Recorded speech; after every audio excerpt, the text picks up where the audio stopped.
Paz do Senhor, meus amados irmãos. O vídeo que você vai assistir agora é uma realização do Capé de Sande, que é um departamento da Igreja Evangélica Assembleia de Deus em Santo André. O Capé de Sande tem como objetivo de proporcionar subsídios para você que é professor da Escola Bíblica Dominical.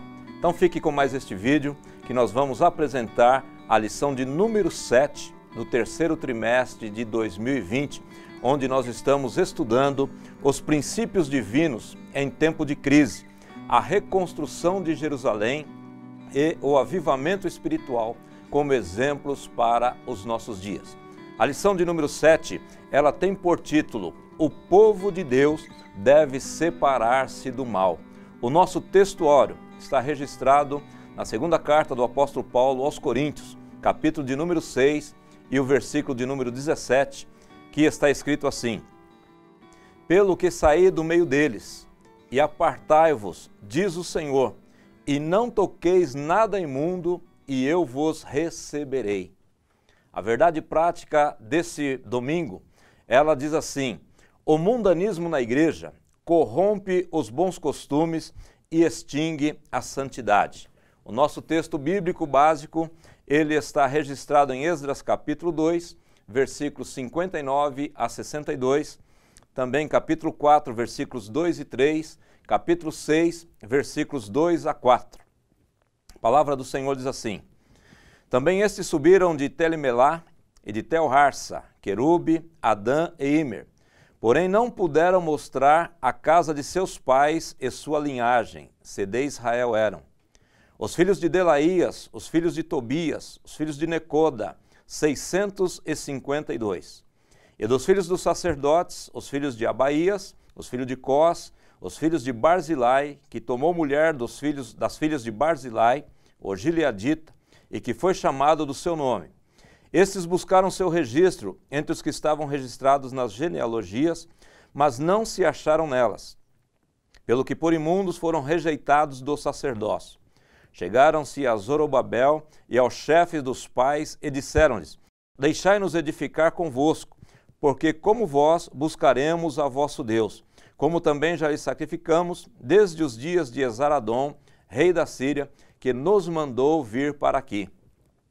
Porém Zorobabel e Jesua e os outros chefes dos pais de Israel lhes disseram: Não convém que vós e nós edificamos casa a nosso Deus, mas nós só a edificaremos ao Senhor, Deus de Israel, como nos ordenou o rei Ciro, rei da Pérsia.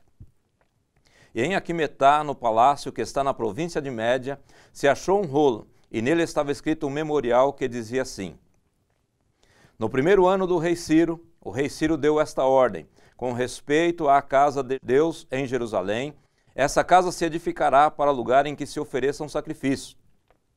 E seus fundamentos serão firmes, a sua altura de 60 côvados, a sua largura de 60 côvados, com 3 carreiras e grandes pedras, e uma carreira de madeira nova, e a despesa se fará da casa do rei. Essa lição tem como objetivo geral compreender que o relacionamento harmonioso com Deus exige separação do pecado e do mundanismo. Como objetivos específicos para cada um dos tópicos nós temos: primeiro, destacar que Deus não aceita a mistura do seu povo com o mundo. O segundo objetivo específico é entender que Deus exige plena santidade do seu povo. E o terceiro objetivo é ressaltar que a santidade resulta em bênçãos para o povo de Deus. Então essa é a nossa lição de número 7 desse terceiro trimestre de 2020. E eu tenho o privilégio de ter comigo aqui mais uma vez o irmão Éden, e hoje nós temos o irmão Saulo, que é da nossa congregação do Parque Miami, e eles vão fazer agora os cumprimentos aos irmãos. A paz do Senhor Jesus, querido e querida professora. É uma satisfação estar aqui cooperando mais uma vez com o CAPED, cooperando mais uma vez com a vida dos professores do ministério, e que estejamos neste momento desfrutando de mais um momento de meditação para a preparação da aula da Escola Bíblica da próxima lição. Amém? Também quero, nesta oportunidade, cumprimentar a todos com a paz do Senhor. É um privilégio poder estar aqui nesta oportunidade para tratar de assuntos relativos à Escola Bíblica Dominical. Assunto esse de muita relevância para que a Igreja de Cristo esteja preparada para esse desafio que é enfrentar o mal que confronta a santidade da igreja. Muito bem, meus irmãos, nós vamos fazer uma oração e, como de costume, a gente pede para o iniciante fazer a oração. Queremos pedir ao irmão Saulo para fazer essa oração inicial. Vamos orar. Oremos. Senhor, nosso Deus e nosso Pai, estamos aqui em Tua presença e nós nos colocamos à disposição do Senhor, apresentando também a todos os ouvintes, aqueles que estiverem assistindo este vídeo, que Ele tenha, Senhor, graça da parte de Ti para a condução da sua aula, para o entendimento e interpretação da Tua palavra, na instrução, Senhor, aos alunos, para que seja de grande proveito, para que seja de grande relevância para as suas vidas espirituais. Eu te clamo, Senhor, usa os teus filhos em nome de Jesus Cristo. Amém. Amém. Meus irmãos, então este vídeo, ele tem por objetivo prover subsídios para você que é professor da Escola Bíblica Dominical. E o nosso desejo e oração, como foi feita agora, é que nós possamos ser úteis para você, que vai ter a incumbência de ensinar, de compartilhar a palavra do Senhor nesta lição de número 7 desse trimestre, que tem por título O Povo de Deus deve separar-se do mal. Essa lição, ela vai estudar a respeito dos judeus que retornaram para Judá. E junto deles vieram alguns que não conseguiram comprovar a sua genealogia. E por isso, alguns deles que se diziam sacerdotes foram impedidos de exercerem o seu sacerdócio. O primeiro tópico dessa lição, ele diz que somente os judeus retornariam a Judá. Então nós temos uma ordem do rei Ciro, que está no capítulo de número 1, versículos de número 2 e 3 de Esdras, que diz assim: Assim diz Ciro, rei da Pérsia, o Senhor, Deus dos céus, me deu todos os reinos da terra e ele me encarregou de edificar uma casa em Jerusalém, que é em Judá. Quem há entre vós de todo o seu povo, seja Deus com ele, e suba a Jerusalém, que é em Judá, e edifique a casa do Senhor, Deus de Israel. Ele é o Deus que habita em Jerusalém. Então está aí a ordem de que os judeus deveriam retornar a Judá. E nós queremos já ouvir então o irmão Saulo a respeito desse primeiro tópico, que somente os judeus deveriam ou retornariam a Judá. Nesse primeiro tópico, chamou aqui a minha atenção a ordem de Deus, era clara em que só os judeus, a ordem do rei Ciro foi para que só os judeus voltassem. E aqui nós percebemos que Esdras, quando ele retorna e ele, para organizar a permissão da entrada, do acesso, ele vai verificar ou ele vai fazer uma chamada ou uma comprovação daqueles judeus que subiram, que retornaram para Jerusalém. Nessa comprovação, então, identifica-se que grande parte deles não tinham evidências ou não conseguiram comprovar serem judeus de fato. Aparentemente, tratava-se de um grupo de pessoas que misturaram-se com o povo judeu lá na terra da Babilônia, e surgiram casamentos mistos, surgiram aí um envolvimento com outros povos, e nessa mistura eles acabaram tentando entrar como se fosse um judeu, entrar desapercebidos, né? Como se fossem desapercebidos.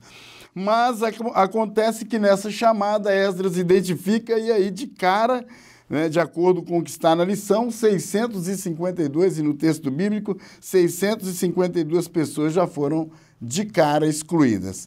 E dentre eles, na sequência, outros também que queriam se identificar como uma linhagem sacerdotal. O autor da nossa lição destacou aí, dizendo que Deus não aceita a mistura do seu povo com o povo do mundo. Não pode haver comunhão da luz com as trevas. Eu procurei fazer alguns destaques aqui, fazendo algumas observações. A primeira observação que eu fiz dentro desse comentário, da introdução do comentário da lição aqui, sobre o retorno, o dever de só os judeus retornar, é que não adianta querer se infiltrar no meio do povo. É necessário provar sua origem, sua identidade, sua procedência. Não adianta a pessoa querer parecer que é, sendo que não é. Ele precisa mostrar, evidenciar através de uma identidade. Nesse caso bíblico aqui, eles tinham que mostrar a sua origem. E isso traz um pouco para a nossa realidade nos dias de hoje, pessoas que às vezes eles convivem no meio dos cristãos, ele se passa por cristão e muitas das vezes ele não tem uma identidade cristã, ele não consegue evidenciar através da sua vida, da sua maneira de ser, de viver, de comportar a sua identidade cristã. Um segundo ponto que eu observei aqui é que Esdras ele vai consultar nos livros. E uma das coisas que nós temos conhecimento à luz da Bíblia, tratando ou trazendo para um foco espiritual, é que a pessoa precisa ter o seu nome, após aceitar Cristo como Salvador, escrito no livro da vida. Então, por mais que ele fique infiltrado no meio dos cristãos, no dia do chamamento da igreja, o nome dele tem que estar escrito no livro da vida. Não adianta dizer que é, porque naquele grande dia o chamamento será pelo livro.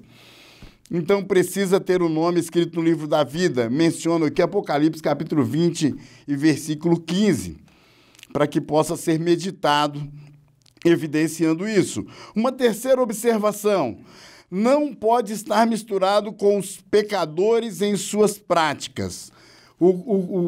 O crente ele precisa ser separado. E uma das coisas que se observava aqui é que o povo judeu já tinha uma ordem da parte do Senhor, lá nos mandamentos, é que eles não poderiam casar, em especial que eu menciono Deuteronômio capítulo 7, que pode ser todo lido, onde o irmão vai identificar a ordem clara e explícita de Deus, de que eles não poderiam casar com outros povos, se misturar com outros povos, misturar com as pessoas de outras terras. E mesmo numa situação de cativeiro, a ordem de Deus estava válida, eles não poderiam se misturar. E lá eles acabaram se envolvendo com outras pessoas, adotando inclusive práticas até pagãs daqueles povos babilônicos, e quando eles retornaram, tentando se passar por um judeu, ele foi rejeitado na chamada. A quarta observação que faço aqui é que esse tipo de pessoa, porque o autor menciona na sequência do texto, ele faz menção de quando o povo de Israel saiu do Egito em destino à Terra Prometida, e no percurso houve um grupo de pessoas que começou a fazer uma série de reclamação. E eu identifiquei, eu mencionei aqui, as características próprias de um povo estranho no meio do povo de Deus.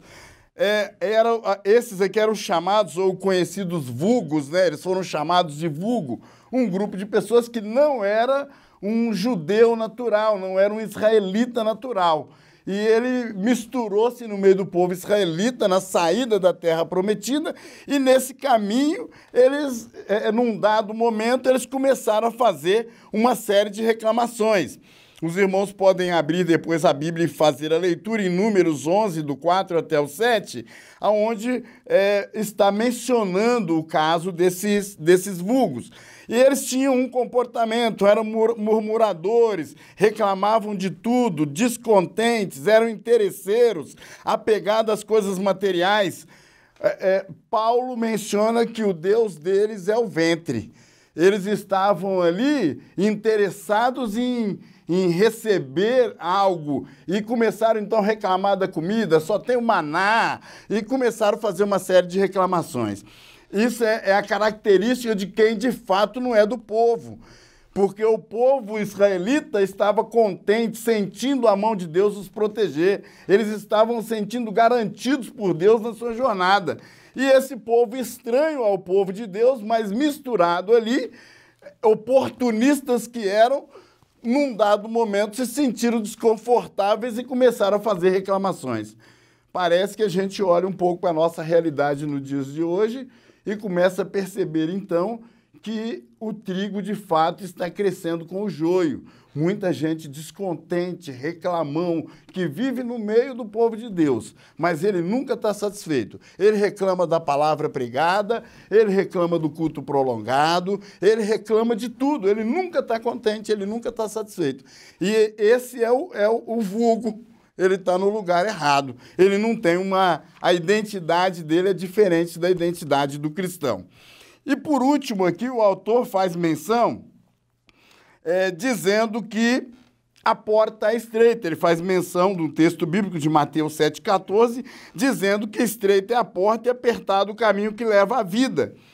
E ele diz que não é lucro, que não é vantagem nenhuma haver pessoas que não têm compromisso com Deus no meio do povo de Deus. Que o que importa aqui, tem gente dando ênfase à quantidade do que à qualidade. Ele faz menção disso aqui. E é interessante a gente atentar para isso, vendo que há um movimento nesse tempo em que parece que a quantidade virou novamente uma prioridade mais importante do que qualidade. Ele fala disso aqui, mostrando que Esdras não estava preocupado se ia ter mais gente ou menos gente. O que importava era ter pessoas comprometidas com Deus, com a palavra de Deus, com o povo de Deus. Essa foi a preocupação de Esdras. E a igreja tem que ter a mesma preocupação. Ela não importa para nós. A quantidade é relevante se ela for com qualidade. Ela precisa ser com qualidade. O progresso natural da igreja precisa passar por maturidade, por quantidade, mas ele precisa alcançar qualidade. Amém? Muito bem, meus irmãos, nesse primeiro tópico que foi aqui explanado pelo irmão Saulo, nós podemos ver que quando eles chegaram ali em Judá, que Esdras foi fazer a conferência de quem era de fato judeu, que tinha essa ordem para retornar para Judá, ele encontrou estas pessoas que não conseguiram comprovar a sua genealogia, a sua origem, sendo ela israelita ou não. E nós podemos ver que a genealogia, para nós hoje talvez a gente não se preocupe tanto com isso, mas na época a genealogia ela revestia-se de muita importância não só para Israel, mas para as nações antigas de forma geral, porque elas eram nações tribais, elas eram nações organizadas segundo as suas linhagens, sociedades organizadas segundo linhagens.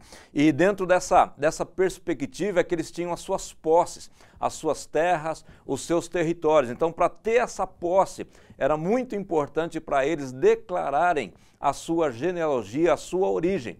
A cultura israelita, a cultura hebreia não era diferente também. Eles preservavam assim as suas identificações. Cada tribo tinha a sua região, cada tribo tinha a sua possessão, cada tribo tinha a sua condição.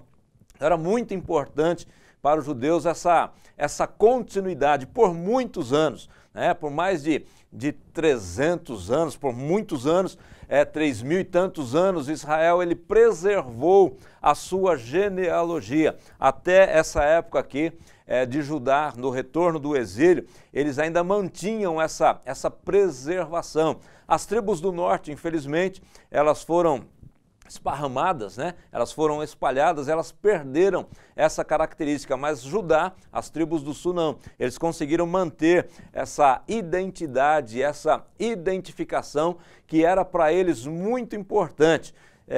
E o povo de Judá, então ele conseguia, principalmente a tribo de Levi, que era a tribo de onde vinham os sacerdotes, eles precisavam mesmo ter essa preocupação em guardar a sua origem, a sua genealogia.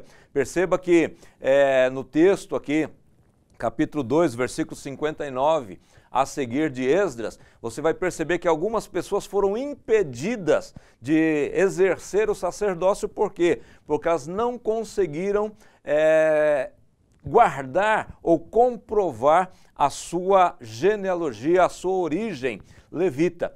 Esdras, então, impediu estas pessoas. E nós observamos aqui também na explanação do irmão Saulo que ele citou um povo que saiu do Egito juntamente com o povo de Israel. A ordem era para o povo sair, a ordem era para Moisés tirar o povo, mas lá em Êxodo, capítulo 12, versículo 38, a Bíblia diz que junto com o povo saiu ali algumas pessoas que não eram israelitas. E eles foram aceitos tranquilamente. O grande problema é que quando chegou lá em Números, capítulo 11, que o Saulo citou aqui, a gente percebe que essas pessoas elas começaram a reclamar. E se elas reclamassem por elas, tudo bem, mas elas conseguiram influenciar. Aí é onde a gente percebe o risco de ter pessoas que estão, mas não são, né? Estão no meio, mas não são do povo. O risco que elas trazem para o povo de Deus, não só de reclamar, mas de influenciar o povo. Então a ordem aqui era somente para judeus. Mas tinha alguém que o texto não diz que eles não eram, diz que eles não conseguiram comprovar, né? Eles não conseguiram comprovar que de fato eram judeus. Só complementando também esse primeiro tópico, o judeu era muito criterioso, zeloso em manter, averiguar e comprovar essa genealogia, e isso é tão importante, por exemplo, ordens de Deus que somente da descendência de Arão que poderia ser sacerdote, então isso traz para eles uma segurança de estar cumprindo a vontade de Deus. Outra coisa também importante, que essas comprovações vão mostrando que as promessas de Deus estão sendo cumpridas, porque é uma nação sacerdotal e nação que está dentro de um plano de redenção, um plano de salvação, onde viria o Messias, e as promessas do Messias, a linhagem, a descendência de Abraão, tudo isso, todas essas promessas deveriam ser comprovadas. Então esse zelo dos judeus em comprovar que é legítimo, que realmente tem uma descendência garantida, dá firmeza e segurança para confirmação e comprovação das promessas de Deus acontecendo, né? E eu também gostaria de tirar uma aplicação sobre legitimidade, né? Olha, conseguimos comprovar que esse judeu é legítimo e outro ali não conseguiu comprovar. E para a igreja é interessante nós trazermos também como aplicação a legitimidade de filhos de Deus, a legitimidade de realmente ser alguém que nasceu de Deus. Tanto que primeira carta de João, capítulo de número 3, ele fala sobre isso, desse privilégio que diz: vede quão grande caridade nos tem concedido o Pai, que fôssemos chamados filhos de Deus. Por isso o mundo não nos conhece, porque não conhece a Ele. E no 9 diz: qualquer que é nascido de Deus não comete pecado, porque a sua semente permanece nele, e não pode pecar porque é nascido de Deus. Então a Bíblia vai trazendo uma clara diferença de quem é nascido de Deus e de quem não é. Então ali tinha uma averiguação, olha, vamos ver quem é legítimo e quem não é. Como na igreja tem o que é legítimo e o que não é. Ou seja, a genética de Deus deve estar sobre a igreja. A genética, que é o que? A substância, a essência, que é o Espírito Santo de Deus, está no salvo, está no crente em Cristo Jesus, comprovando que ele é filho, que ele é legítimo, e as características do pai estão nele. Porque a característica de um filho é ser parecido com seus pais, é a semelhança. Então, nós tiramos como lição que o homem, ele em Deus, em Cristo, ele está retornando à imagem de Deus, e agora as características que são o quê? São os atributos comunicáveis de Deus, são compartilhados com ele, né? Porque Deus tem os seus atributos que ele não comunica, sua soberania, onipotência, onipresença, onisciência, mas os atributos comunicáveis, aquele que ele divide, compartilha com o homem. Estes ele vai compartilhar com esses que nasceram de novo, né? Que Jesus disse, se não nascer de novo, não pode ver o reino de Deus. Então nasceu de novo, foi gerado pelo Espírito. Então agora é comunicada a ele essa genética do Pai, o DNA do Pai está nele, algumas características como amor, como santidade, como sabedoria, tudo isso que vem de Deus foi compartilhado a ele. Então, pode-se olhar pela vida de um servo de Deus e veja, é legítimo, é servo de Deus. Olha a característica, eu vejo a imagem de Deus dele, então é legítimo, né? Então, aquilo que era feita essa averiguação é uma figura, uma tipologia da diferenciação que existe hoje entre aquele que é filho e que pode até estar no meio do povo de Deus, mas ainda não é filho, não nasceu de novo. E nós vemos aqui, então, o risco que se corre de terem infiltrados, né? E o cuidado, o zelo de Esdras para que não expulsá-los do meio, né? Nós não vemos no texto bíblico Esdras expulsando as pessoas, tirando eles, mas não permitindo que eles tivessem acesso a algumas áreas. Eles poderiam estar ali, porque o povo de Deus, Jesus disse que nós estamos no mundo, nós não somos do mundo, então nós precisamos conviver com as pessoas, nós precisamos estar no meio das pessoas. Que a gente não pode aceitar, e que a gente vai ver mais para frente aqui, é a mistura. Quando nós vamos falar, porque o título da nossa lição é que o povo de Deus deve separar-se do mal. No segundo tópico, nós vamos ver que o povo de Deus, ele recebeu uma proposta de ajuda dos samaritanos. Tópico de número 2 diz: os judeus não aceitaram a ajuda dos samaritanos. E o primeiro subtópico aqui é uma pergunta: quem eram os samaritanos? A gente já deu aí numa lição anterior, a gente já deu mais ou menos assim uma passagem, né, uma passada sobre esta informação, mas vamos repassá-la, né, para ficar bem assegurado na mente dos professores e dos alunos. Isso. Apenas para recapitular, o Reino do Norte foi invadido pelos assírios e levado cativo, e uma característica de forma de trabalhar os assírios era misturar as raças, misturar os povos para fazer com que eles perdessem identidade, eles enfraquecessem, e aí o Reino do Norte ficou ali vazio, e os assírios trouxeram outros povos e misturaram, e ficou aquela mistura de gente, mistura de raças, mistura de culturas, mistura de fé. E o Reino do Sul, que foi invadido por Babilônia, e depois, com a ascensão do Império Medo-Persa, apenas a parte sul, que é Judá, retornou. Então, a parte norte não retornou e a parte sul retornou. Teve a oportunidade de, após os 70 anos, retornar. E ao retornar, essa parte sul, eles encontram a parte de cima habitada por essas pessoas, que é uma mistura de raça, uma mistura de pessoas e cultura que servem outros deuses e também tinham conhecimento acerca do rei de Israel, porém não era uma adoração pura e genuína. Era uma mistura de crenças. Então o povo, ao retornar, os judeus ao retornar para a sua terra, se deparam com a sua terra habitada por umas pessoas que não conhecem a Deus, não é da linhagem, nem tem uma fé exclusiva ao verdadeiro Deus. E aí se torna um problema para eles, esse convívio, como o pastor Paulo já citou, a influência, né?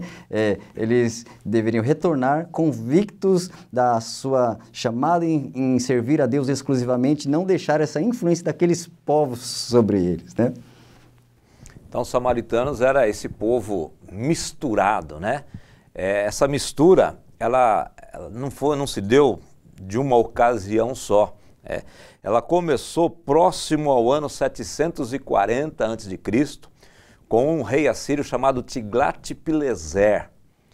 Depois nós tivemos substituindo ele Salmaneser V, depois o Sargão II e depois Esaradom, que inclusive é citado aqui em Esdras. Então foram esses 4 reis que começaram o cerco em Samaria, no Reino do Norte, nas 10 tribos do Norte, que sempre se viraram contra Deus, e a forma de atuação dos assírios, como já foi dito, era diferente dos babilônios. Os babilônios levavam os cativos, os principais, né, dos seus conquistados para a sua terra.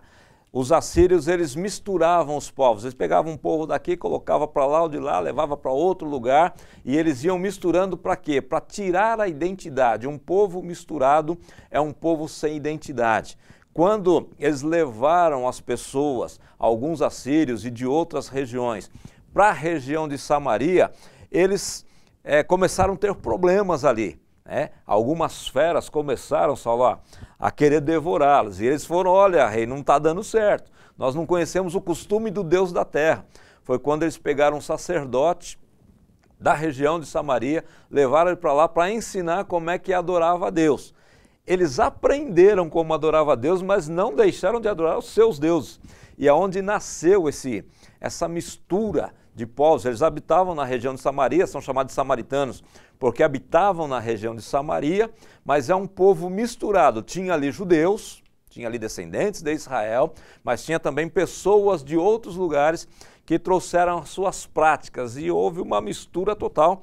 E esse povo agora, Saulo, eles oferecem ajuda para Esdras, né, para o povo de Israel que tinha voltado ali, mas segundo o nosso comentarista aqui, os judeus não aceitaram essa ajuda. Será que eles fizeram bem? É interessante, pastor Paulinho, observar que esse povo, eles aprenderam a cultuar, mas de uma forma fraudulenta, não era original, né? Não tinha... Eles faziam o culto como os judeus, mas era copiado. E é tanto que eles não abandonaram as suas práticas pagãs. E não era de coração, né? Porque senão era só para Deus, né? Era um jeito de imitar, só para não continuar sendo devorado pelas feras. Até porque esse foi o argumento deles, né, para o rei.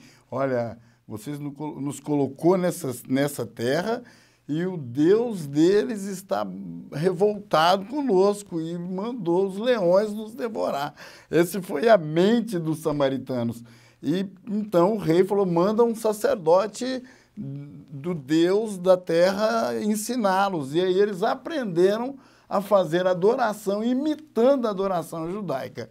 Tanto que agora eles vão fazer isso, eles vão pedir, oferecer ajuda ao povo judeu que está retornando, e nessa oferta de ajuda, ao oferecer ajuda, eles dizem isso.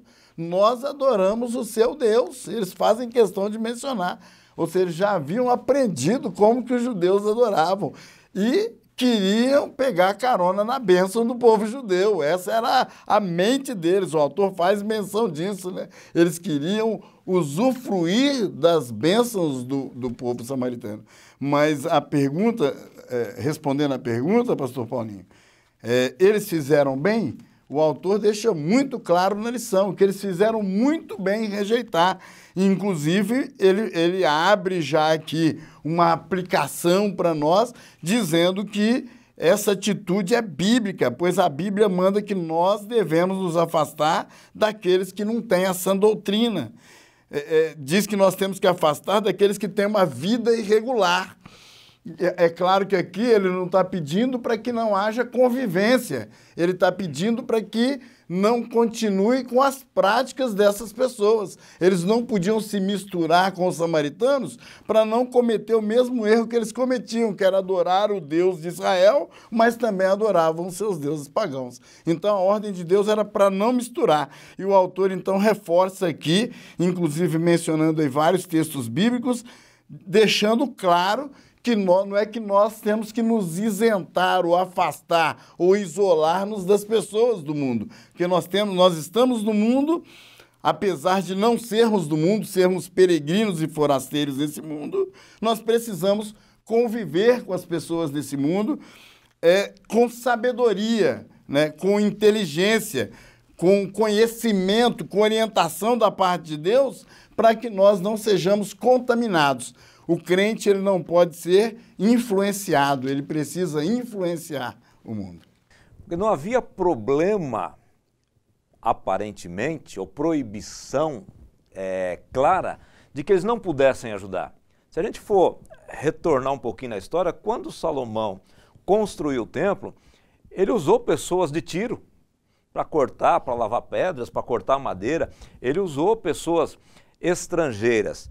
Eu penso que aqui Esdras ele teve um discernimento de Deus que não seria simplesmente o risco de uma ajuda, seria o risco de uma influência, né? Até porque o povo de Judá estava escaldado, né, com essa influência de outros cultos, porque eles tinham passado um período de exílio, e uma das causas deste exílio é justamente essa promiscuidade espiritual, essa mistura espiritual. Então não é claramente proibido, expressamente proibido, que eles não poderiam ajudar. Mas aqui o problema é que essa influência deles pudesse trazer a idolatria de volta para o povo de Deus. Aquelas culturas, aqueles costumes, aqueles outros deuses, talvez eles quisessem trazer para os judeus que tinham voltado.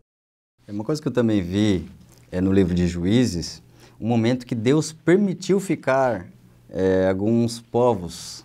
Deus, com sua soberania, Ele permitiu, em alguns momentos, eu vi aqui Juízes capítulo 3, versículo de número 1, ele cita: estas, pois, são as nações que o Senhor deixou ficar para por elas provar a Israel, a saber, todos os que não sabiam de todas as guerras de Canaã.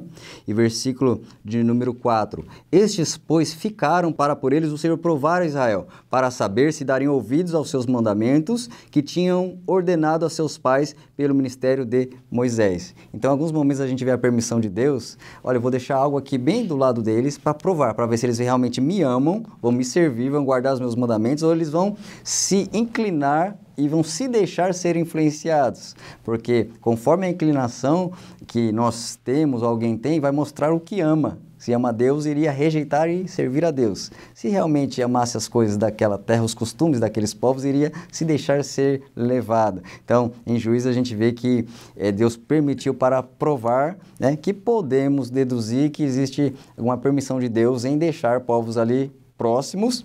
E uma coisa que eu queria mencionar como aplicação também nesse tópico 2, nem toda ajuda nem sempre é bem-vinda.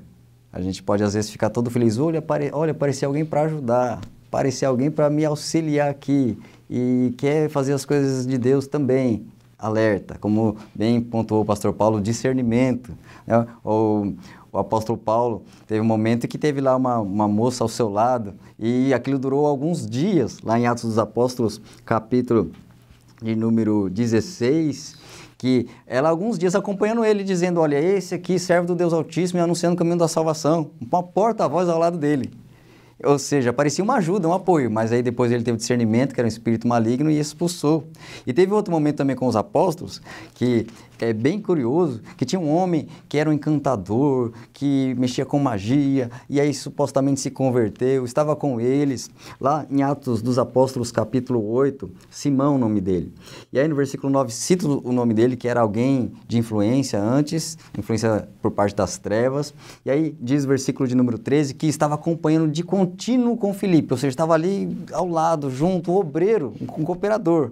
E aí as coisas vão acontecendo, os sinais acontecendo, milagre, os apóstolos ali põem as mãos e o Espírito Santo vem sobre todos ali, e aí o que ele faz? Ele, olha, vamos fazer um negócio aqui, eu sou obreiro também, eu quero esse dom aí que você tem aí, quanto que é? E pega o valor e oferece dinheiro para os apóstolos. Quanto que é esse dom aí que eu também quero me destacar, né? Então nem sempre toda ajuda é bem-vinda, tem que se ficar vigilante, com discernimento. E aí aquele homem ali foi rejeitado, porque o seu coração não era puro e limpo, era alguém misturado com os apóstolos, alguém que não era legítimo, estava misturado com os obreiros, por isso devemos estar atentos.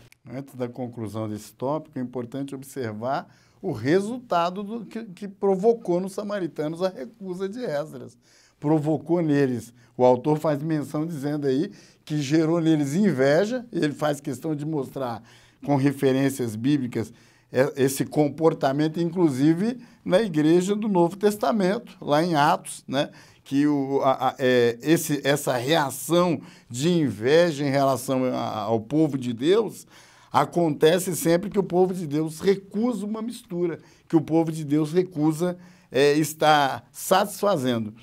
A prova disso é o que os samaritanos vão fazer lá com Neemias, capítulo 6. O próprio povo samaritano, quando aparece lá o Sambalate, né, e seus companheiros, para exatamente continuar perseguindo o povo de Deus numa atitude de resposta à negativa deles de não deixarem ser infiltrados ou serem envolvidos no meio deles.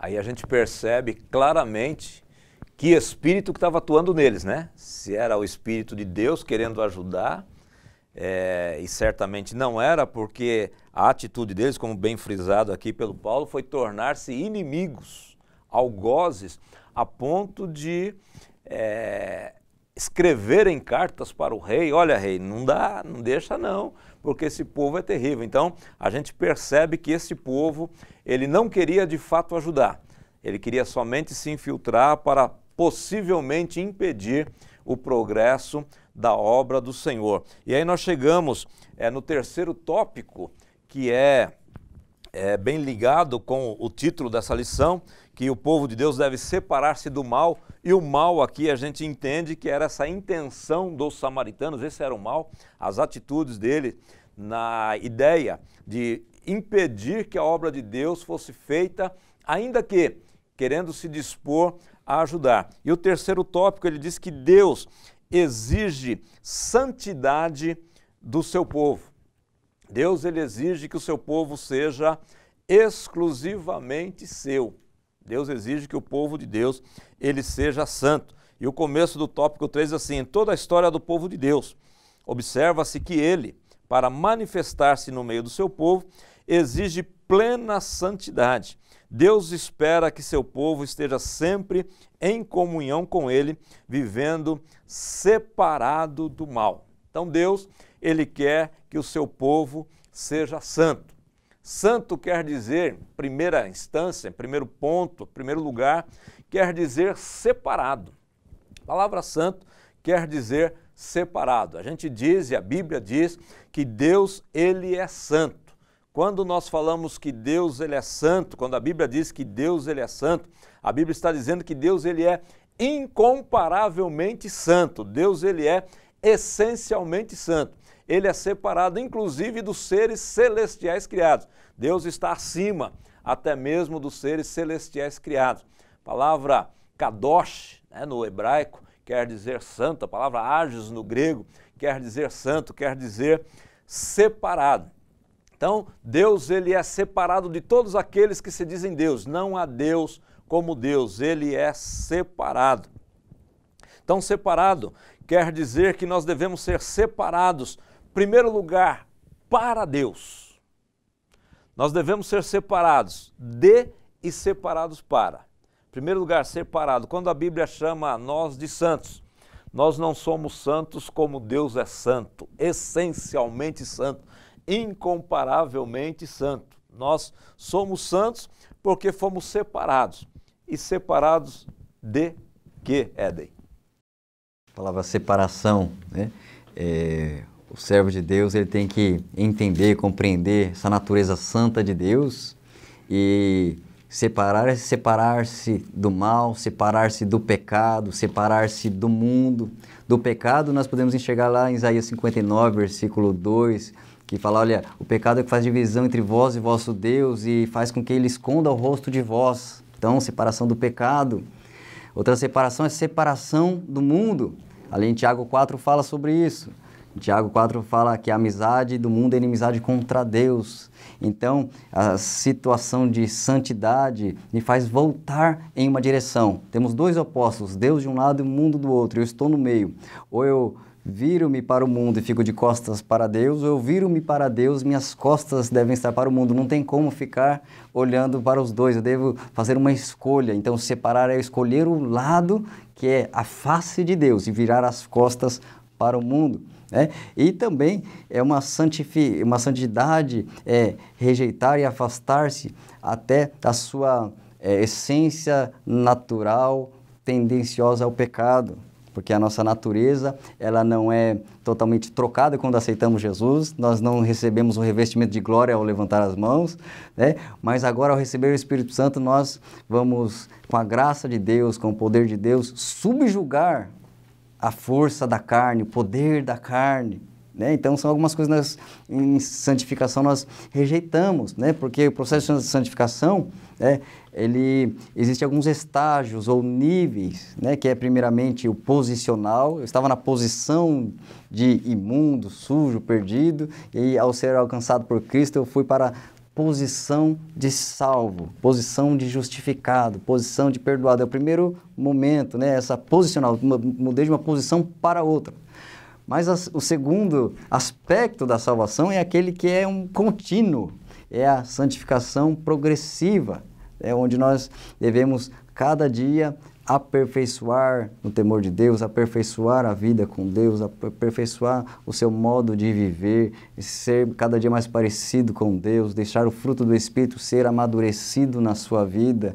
Então esse é um progressivo que é contínuo e não termina aqui nessa terra, não para. Nós nunca podemos falar, olha, hoje eu terminei, estou completo, santificação 100%, não estaremos. Haverá sempre uma luta consigo mesmo, né? Tanto que o apóstolo Paulo, em alguma das suas cartas, ele vai falando sobre santificação, e ele fala sobre despir-se do velho homem, fala vestir-se do novo homem, né? Então, e despir-se do antigo, ou seja, como um guarda-roupa. Eu tenho umas características da antiga vida, eu tiro essa roupa e coloco uma nova e fico ali combatendo e se esforçando a cada dia com a graça de Deus, virtude de Deus, para manter-se com essa nova característica, que características que se assemelham a Deus, até chegar ao último estágio, último nível, que é a santificação definitiva. Quando somente no fim da vida, com o toque da trombeta, do arrebatamento, seremos glorificados, revestidos da imortalidade, e aí sim não haverá mais a influência da carne, né? Então, essa rejeição total diante de todos esses aspectos é o que nós devemos ter agora com essa vida de santidade e processo de santificação. Amém. O irmão Saulo preparou para nós aqui um material sobre santidade, santificação, né, Saulo? Era exatamente tratando dessa perspectiva apresentada pelo irmão Éden, né? A santificação posicional, ela é um evento passado, é um nascimento espiritual bem colocado pelo irmão Éden. Nessa santificação posicional, nós somos salvos da pena do pecado. Nós tínhamos uma condenação, muito bem colocada, né, irmão Éden? E eu tirei, essa pena saiu das minhas costas quando eu aceitei a Cristo como Salvador. Então, ele me tornou um santo posicionalmente e, consequentemente, eu agora posso dizer que eu fui salvo, né? É por isso que nós afirmamos. Então, às vezes as pessoas perguntam por que você diz que você é salvo? Nós somos salvos exatamente por causa dessa posição em que Deus me coloca num ato milagroso, conforme Efésios 2, 8 e 9. É um ato soberano de Deus. Dentro ainda desse contexto, o meu corpo, nesse aspecto, ele é consagrado, né? Eu consagro o meu corpo a Deus. A partir desse momento que eu aceito a Cristo, eu estou oferecendo o meu corpo, né, a Ele, conforme 1 Coríntios 6, 19 e 20. Começa nesse processo o início da redenção da nossa alma e a justificação e regeneração. Esse conjunto é que aponta para a santificação posicional. Além disso, vem a santificação progressiva, bem colocada pelo irmão Éden, que é o processo presente, é um crescimento espiritual. Esse é um esforço pessoal de fato, né? Eu preciso entender que nessa salvação progressiva, se na posicional eu fui salvo da pena do pecado, na progressiva eu sou salvo do poder do pecado. Porque o pecado, ele tende, conforme Romanos capítulo 6, a tronar, a ser um trono dentro de nós, a dominar o homem. E quando eu aceito a Cristo, numa condição de santificação progressiva, ele não é mais Senhor. Agora o pecado é servo.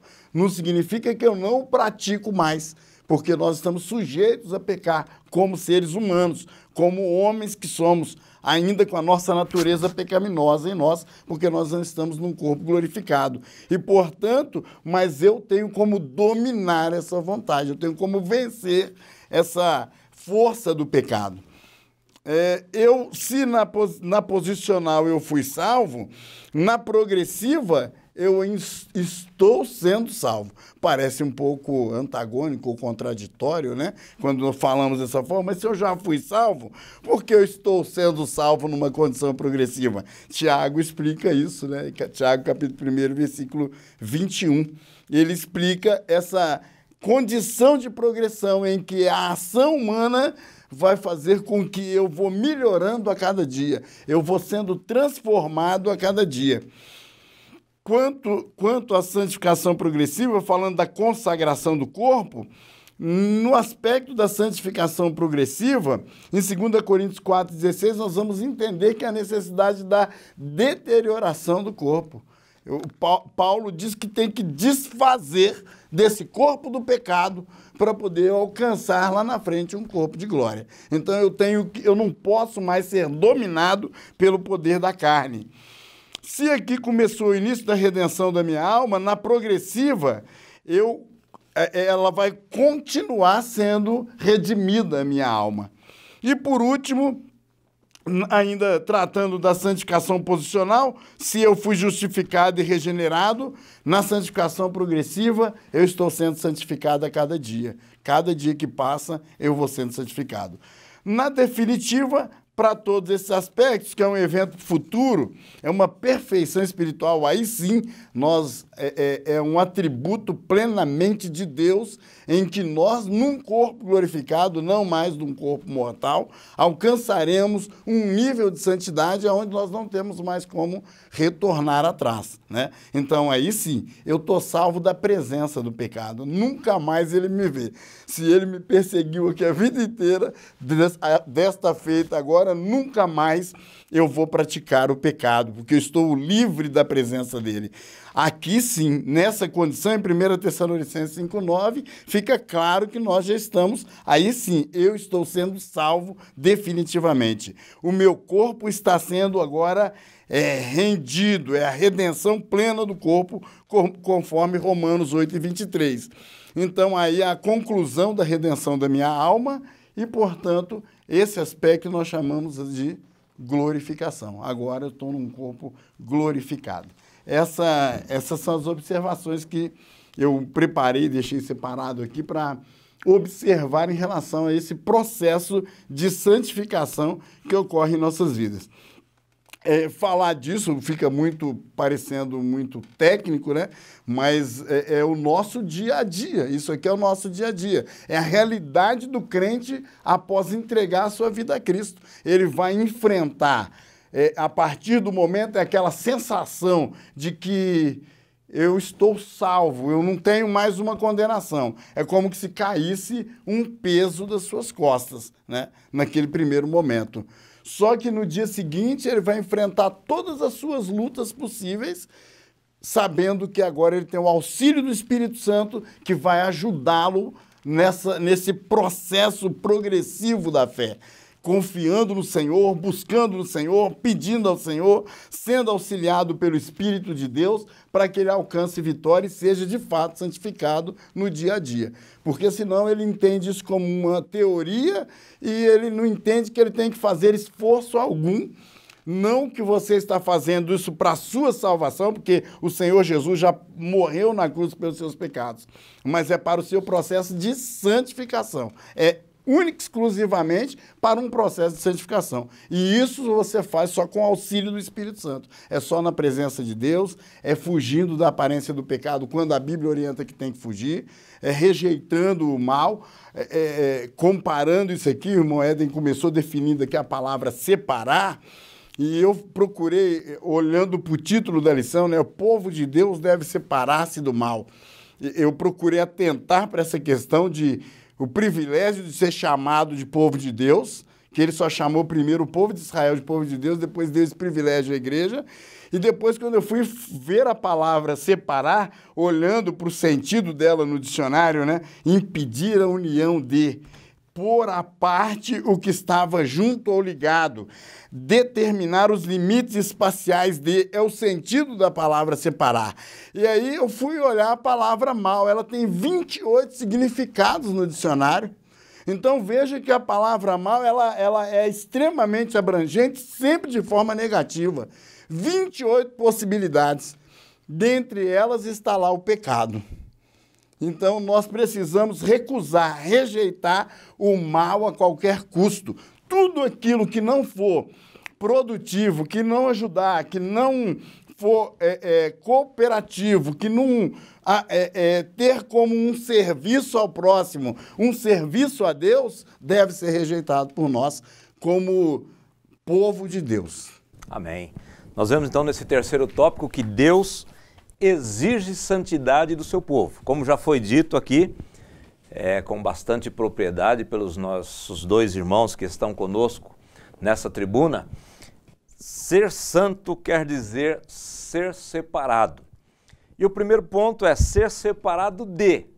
Segundo aos Coríntios, capítulo 6, versículo 14 a seguir, a palavra de Deus diz que do que nós devemos ser separados? Separar de capítulo 5, capítulo 6, a partir do versículo 14, de 2 aos Coríntios, não vos prendais a um jugo desigual com os infiéis, ser separado dos infiéis.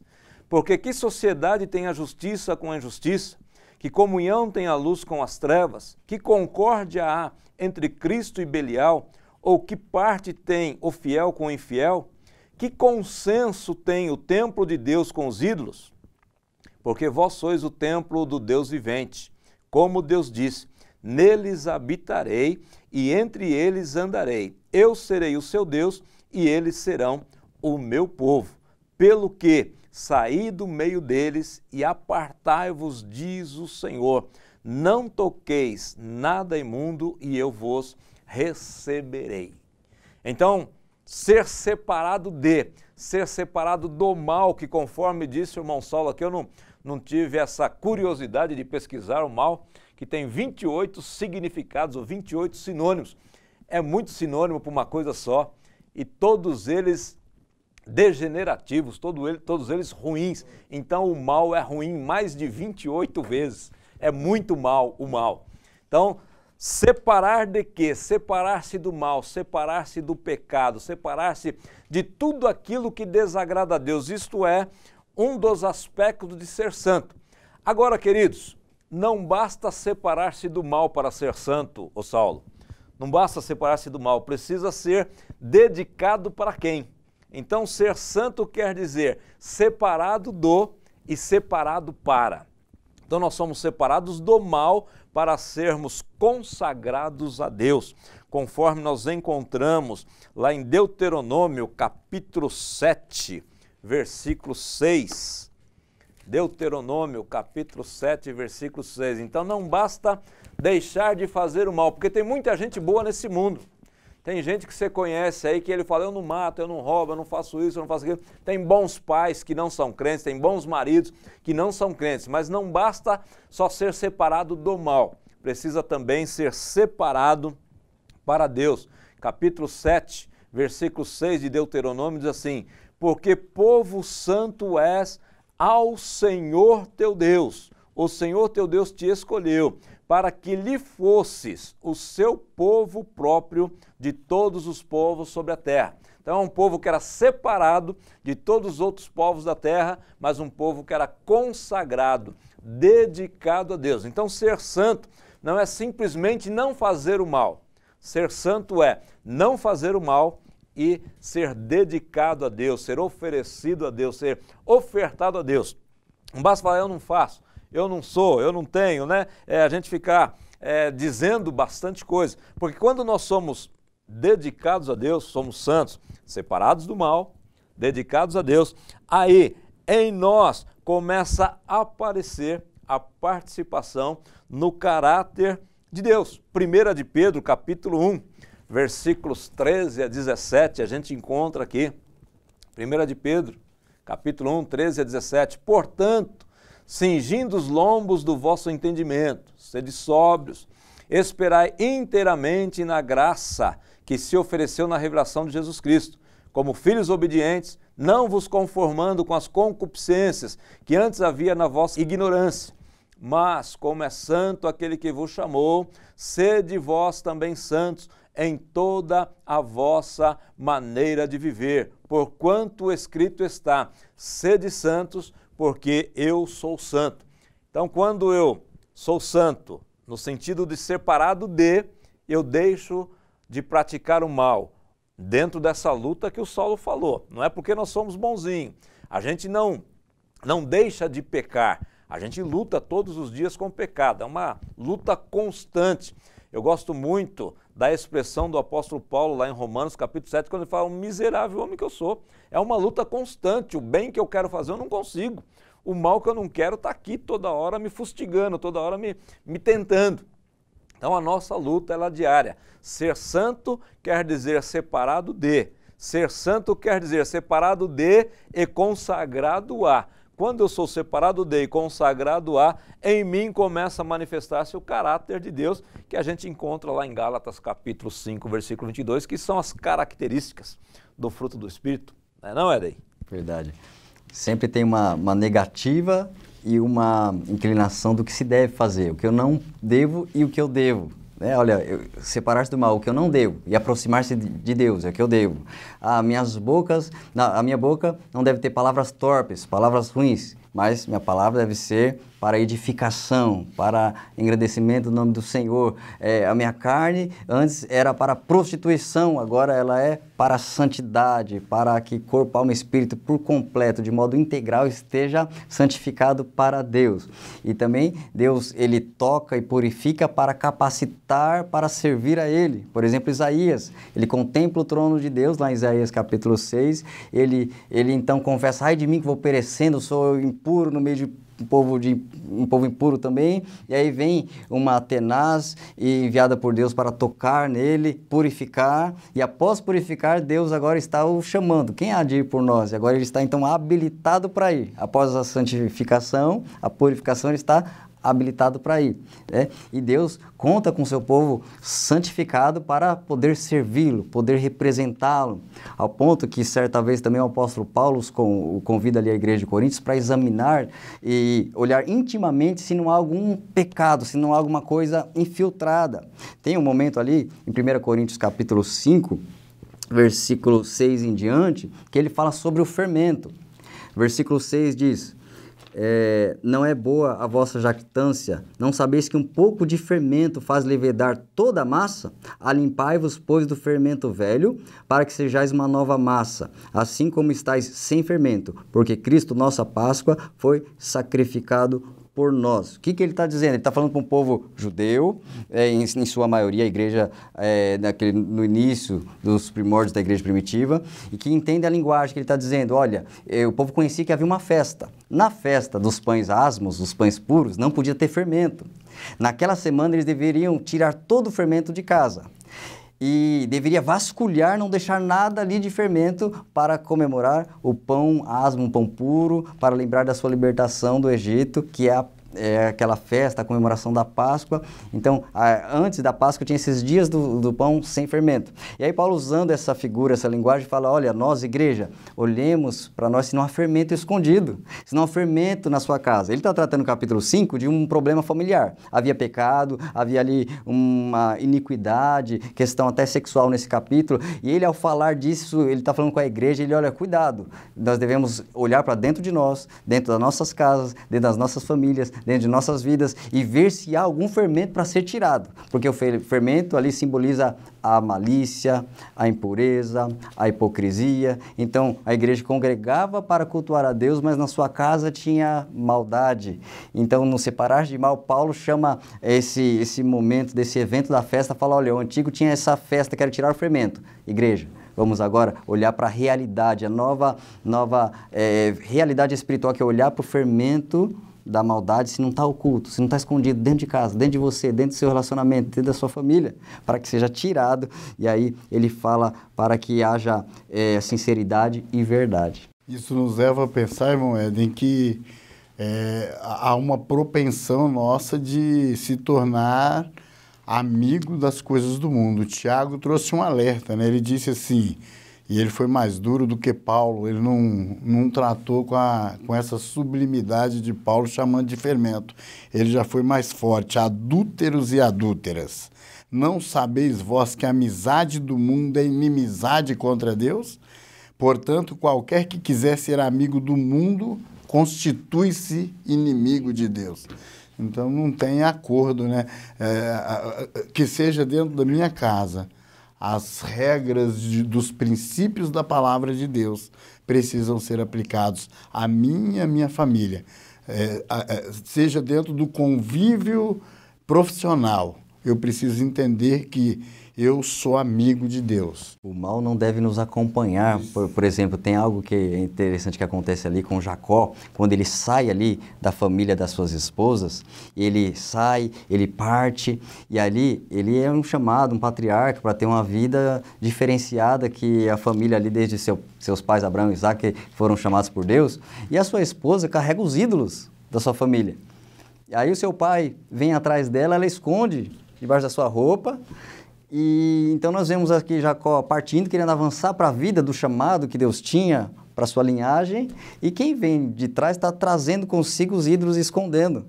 Então, nós devemos estar atentos que pode sorrateiramente o pecado, um ídolo, uma coisa que desagrada a Deus, estar acompanhando sorrateiramente alguém que está próximo de nós e poder influenciar. O próprio Salomão, ao fazer muitas alianças políticas com reis, com os povos ao redor, essas pessoas eram dadas, muitas mulheres foram dadas para ser concubinas ou esposas, e elas vinham e traziam consigo alguns deuses. E foi tanta quantidade de deuses ali, o tempo foi passando, chegar o momento dele se inclinar àquilo, aceitar aquilo, tolerar e até permitir alguns altares sendo feitos ali no lugar que era para ser o Monte Santo de Deus, ter altares de ídolos. Então, como a gente vê essa influência entrando no palácio, entrando naquele que era para ser o rei de Israel, ou seja, nós temos a vida para estar vivendo o reino de Deus, e o inimigo vai tentar sempre sorrateiramente colocar ídolos para limpar, para deixar imundo e misturar, e que não haja mais a santidade que Deus requer para habitar e fazer presente. Posso mencionar só mais um versículo, reforçando isso que o Moeden disse? 1 João 2, 15 e 16.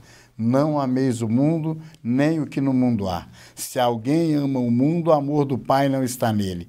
Porque tudo que há no mundo, a concupiscência da carne, a concupiscência dos olhos e a soberba da vida, não é do Pai, mas do mundo. Amém. Nós vemos então que a exigência que Deus faz de santidade do seu povo, na realidade, é sempre para o bem do seu povo. Deus, ele não exige de nós mais do que aquilo que a gente pode oferecer a Ele. E quando nós olhamos para a Bíblia Sagrada e olhamos para a lição desta semana, nós vamos ver que para que haja algumas manifestações do poder de Deus, é necessário que haja uma purificação, uma contrapartida de purificação na nossa vida. E o comentarista aqui, o pastor Eurico Bergstein, ele coloca a situação da passagem, da travessia do Jordão com Josué, quando ele assume aquela grande responsabilidade de substituir Moisés na condução do povo de Deus em direção à conquista da terra de Canaã, quando ele vai atravessar o Rio Jordão, há uma ordem expressa: santificai-vos. Dá uma olhadinha na sua vida, santificai-vos, porque amanhã o Senhor fará maravilha no meio de vós. Então, a não santificação é um impeditivo para a ação de Deus muitas vezes em nossa vida. A gente às vezes não sabe por que algumas coisas não acontecem ou não aconteceram. Isso pode ser uma evidência de uma necessidade, de um olhar mais atento à nossa vida e perceber se nós estamos de fato sendo santos, dentro daquele conceito que a gente tem dito aqui, que é bíblico, separado de e consagrado a, para que nós possamos manifestar as características de Deus, o caráter de Deus na nossa vida. Então nós vemos aqui a necessidade de uma passagem em revista, de uma olhada mais íntima, mais interna, para que a gente possa ver como é que anda a nossa vida. Como disse aqui Deus, por intermédio de Josué: santificai-vos, porque amanhã o Senhor fará maravilhas no meio de vós. E outra condição que ele coloca aqui é que quando Josué já tinha passado o Jordão, já tinha conquistado Jericó, e havia uma ordem expressa para que ninguém pegasse nada de Jericó, que tudo, todo ouro, toda prata, tudo seria consagrado, seria dedicado a Deus. Apareceu um moço lá desavisado que falou: ninguém está vendo. Então ele pegou lá uma capa babilônica, pegou uma porção de ouro e ele ocultou. Ninguém viu, ninguém observou onde ele escondeu.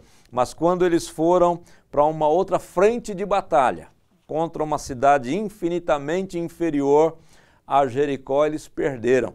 E aí Deus mostrou para Josué que tinha pecado no meio do povo. O povo não estava santificado, o povo não estava purificado, não estava desalinhado do pecado, e agora então houve uma derrota. O que a gente pode aprender aqui, Éden?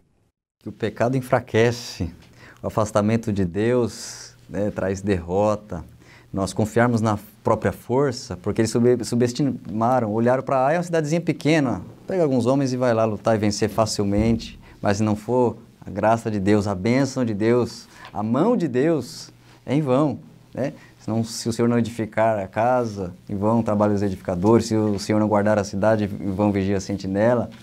E eles então entenderam que, eles aprenderam que enfraquece a presença do pecado, ainda que oculto, mas aquele que tem os olhos que tudo vê, estava olhando, aquele estava oculto debaixo da tenda, mas Deus é aquele que contempla todas as coisas, é aquele que olhou para uma igreja e viu que havia mistura. A gente vê uma igreja lá que era chamada de morna, então é uma mistura de duas coisas, dois opostos, o quente e o frio, então tinha alguma coisa aparentemente boa com alguma coisa ruim, ou seja, mistura, e trouxe um enfraquecimento, e Jesus envia a carta mandando elas praticamente se converter, porque estava totalmente errada.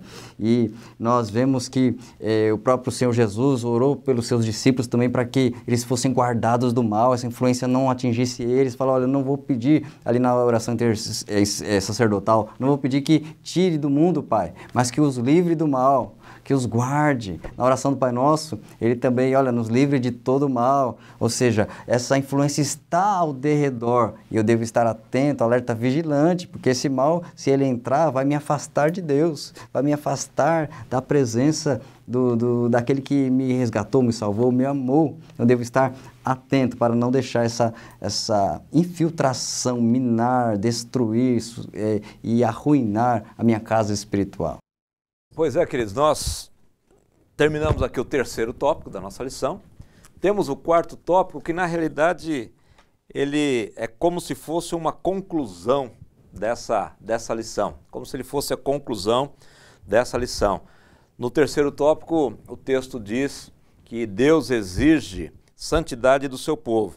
E o quarto, como que sendo uma aplicação na nossa vida, diz que nós devemos manter uma vida de separação do mal. Então nós vamos pegar esse quarto tópico para fazer aqui uma consideração do Saulo, uma consideração do Éden, uma consideração da minha parte, e a gente vai concluir então com a aplicação desse quarto tópico aqui, Saulo.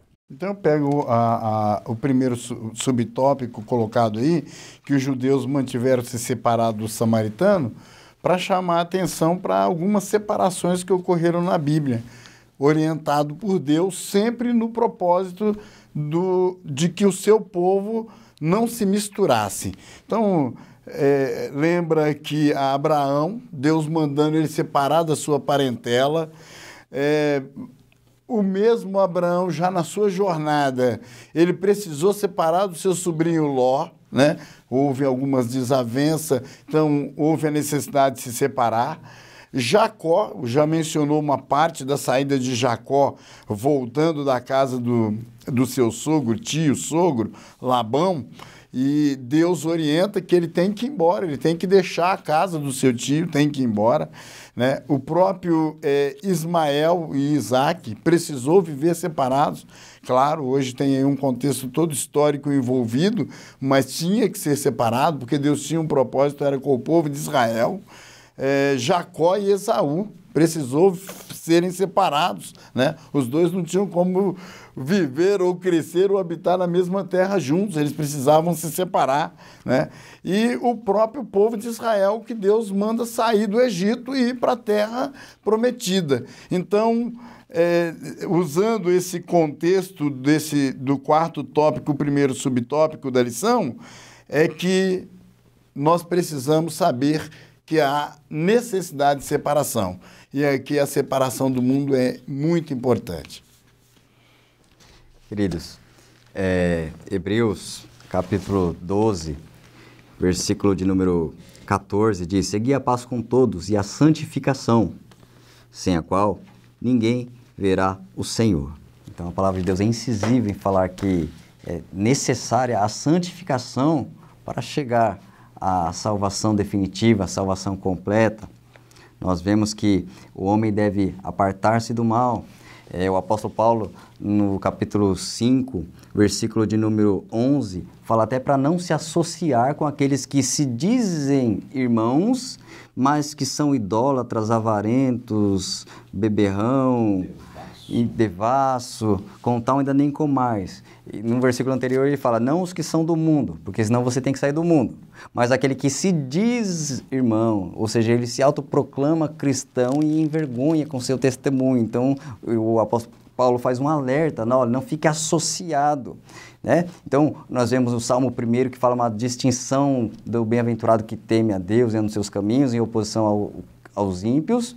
E Cristo é aquele que mostrou também que é possível viver entre os pecadores, sentar com os pecadores, comer com os pecadores, não por conivência do pecado, mas porque veio para buscá-los e tirá-los do pecado. Então, é a visão que a igreja deve ter de, assim como Cristo, conseguir permear a sociedade, andar por todos os meios sociais de convivência, onde ela está inserida, entrando e levando a influência cristã e não sendo influenciado. Influenciar é o quê? Você tirar dentro de si e fazer fluir para o outro. Então, o influenciar é tirar e fazer fluir para o outro. Ou seja, levar aquilo que há de Deus em você para alcançar outros, né? Então, essa lição vai fazer esse alerta fundamental de vida cristã. Apartar-se do mal e estar consagrado para Deus. O tabernáculo e o templo, nos momentos quando foram erguidos e consagrados, a glória de Deus se manifestou e desceu e se fez real ali. E o servo de Deus que se santificar também, haverá uma manifestação divina gloriosa na vida dele. Amém, meus irmãos? Essa passagem que o Éden citou aqui, em 1 Coríntios capítulo 5, pessoas com as quais nós não devemos nos associar, e que ele falou com propriedade que não são pessoas do mundo, eram pessoas que se diziam cristãs, está bem dentro da nossa lição, porque os samaritanos também se diziam adoradores do mesmo Deus. Então eles queriam essa aproximação, mas eles não queriam deixar os outros deuses, eles queriam trazer aquela influência para o meio do povo de Deus. E é exatamente isso que deve ser rechaçado, exatamente isso que não deve ser aceito, é trazer a influência do mundo para dentro do meio do povo de Deus, ainda que seja com as melhores das intenções de querer ajudar, de querer edificar juntamente, de querer trabalhar junto. Mas se for para trazer influência do mundo, deve ser rechaçado. Foi dito aqui que nós não devemos evitar as pessoas do mundo, isso é verdadeiro. Jesus, ele comeu com os publicanos, com os pecadores, ele era muito criticado nos seus dias por causa disso, mas ele não se absteve de estar no meio das pessoas, porque senão ele não conseguiria influenciá-las. E ele deixou para nós uma tarefa muito sublime, de estarmos no meio das pessoas sem nos contaminarmos com elas, dizendo que nós, como povo dele, como igreja, nós devemos ser sal e luz. Interessante essas duas comparações que Jesus fez, porque tanto a luz quanto o sal, eles podem estar em qualquer ambiente que eles influenciam e não são influenciados. O sal ainda com uma característica mais peculiar, ele não é visto. O sal ele não é percebido, mas ele está lá. Quando você prova, você percebe que tem. A luz não, a luz ela é vista de longe. Então Jesus deixou esta incumbência para nós, de sermos sal e luz. Nós precisamos então estar no mundo, nós precisamos estar envolvidos com as pessoas, mas nós não podemos nos deixar influenciar pelas pessoas. Então nós entendemos por esta lição que o povo de Deus ele deve manter a sua identidade, apesar de viver no mundo. Não fazer parte do sistema que gerencia o mundo, não compactuar com o mundo. É que o escritor aos Hebreus nos deixou registrado no capítulo de número 12, né? Portanto, nós, pois, que estamos rodeados de uma tão grande nuvem de testemunhas, deixemos todo o embaraço, o pecado que tão de perto nos rodeia e corramos com paciência a carreira que nos está proposta. Então, nós devemos deixar todo o embaraço, devemos deixar todo o pecado que está nos rodeando e continuar caminhando como povo de Deus. E no versículo de número 2 ele diz como é que a gente vai conseguir isso? Olhando para Jesus, que é o autor e consumador da nossa fé. Nosso desejo, meus amados irmãos, é que este compartilhamento nosso, essa meditação nossa aqui neste momento, possa servir de subsídio para você, possa servir de auxílio para você e que Deus, na sua infinita bondade e misericórdia, Ele te dê uma excelente aula, que você possa alcançar os seus objetivos, que os seus alunos eles sejam edificados. Conforme nós sempre dizemos aqui, você tem este vídeo para te ajudar, mas você tem também a sua revista da Escola Bíblica Dominical, que deve ser lida, deve ser estudada, você tem a Bíblia Sagrada, que deve ser meditada, sempre dizemos aqui, em mais de uma versão, principalmente, e você pode ter também bons materiais, bons dicionários, bons comentários bíblicos para te auxiliar na formatação da sua aula, para que a tua sala, teus alunos, eles venham a crescer. E eu quero deixar aqui os nossos irmãos despedirem-se de vocês também. Quero agradecer a oportunidade, desejar aí a cada professor sucesso na sua aula, que Deus abençoe a sua vida e te use poderosamente nesse trabalho, nessa tarefa, nesse chamado, sabendo que você exerce um excelente ministério e que o Senhor possa recompensá-lo. Amém. Queridos, chegamos ao final de mais uma aula com alegria, com satisfação. Agradeço por poder estar aqui com nossos amados irmãos. Nós aprendemos juntos uns com os outros também, porque a palavra de Deus sempre traz edificação, crescimento, e que a sua aula seja excelente, que a sua aula seja uma bênção, que seus alunos a cada dia cresçam na graça e no conhecimento de Deus através da sua vida. Deus continue abençoando o amado irmão e irmã, em nome de Jesus. Amém, queridos? Nós vamos orar então para fazer o encerramento de mais esta aula proporcionada pelo Capé de Sante. Pai, nós queremos te louvar, queremos te exaltar por esses momentos preciosos que temos passado aqui, Senhor, nesta aula, com o propósito, Senhor, de auxiliar, de ajudar os nossos irmãos que são professores da Escola Bíblica Dominical, para que eles possam, Senhor, com a tua graça, com a tua ajuda, Senhor, lecionarem uma excelente aula e que todos os alunos, Senhor, que assistirem à aula destes professores sejam instruídos, sejam edificados, sejam fortalecidos em Ti. Senhor, que este material que nós estamos disponibilizando seja de grande auxílio, de grande ajuda para todos os Teus servos. Todas as pessoas que tiverem acesso a este vídeo sejam plenamente edificadas por Ti, através do Teu Santo e Glorioso Espírito. Nós oramos a Ti, ó Pai. Por tudo, nós somos agradecidos em nome do Senhor Jesus. Amém. Que Deus te abençoe rica e poderosamente em nome de Jesus.